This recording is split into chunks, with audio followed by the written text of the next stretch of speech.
మారుమూల పల్లెల్లో అందరికి ఆడబిడ్డలకు ఒకరొకరికి పేరు పేరున ఇంటికి చీరల పంపిణీ కార్యక్రమాన్ని చేయమని చీఫ్ సెక్రటరీ గారికి, ఉన్నత అధికారులకు, జిల్లా కలెక్టర్లకు, రాష్ట్ర స్థాయి నుంచి గ్రామ స్థాయి వరకు అధికారులందరికీ ఆదేశాలు ఇవ్వడం జరిగింది.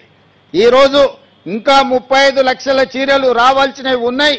పట్టణ ప్రాంతాలలో, మున్సిపాలిటీలలో ఈ 35 లక్షల చీరలు మార్చి 1 నుండి మార్చి 8 తారీఖు అంతర్జాతీయ మహిళా దినోత్సవం లోపల మిగతా మహిళలకు కూడా ఈ 35 లక్షల చీరల పంపిణీ జరుగుతుంది.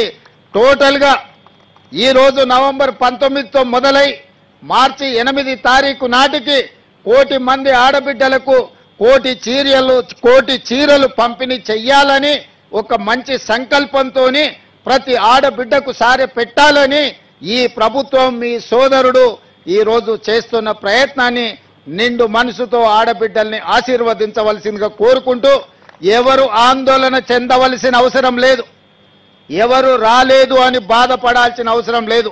ప్రతి ఆడబిడ్డకు చీర చేర్చే బాధ్యత ఈ ప్రభుత్వం తీసుకుంటుంది, సీతక్క గారు తీసుకుంటారు. స్వయంగా సీతక్క గారు ఈ కార్యక్రమాన్ని పర్యవేక్షిస్తారు. మొదటి విడత 65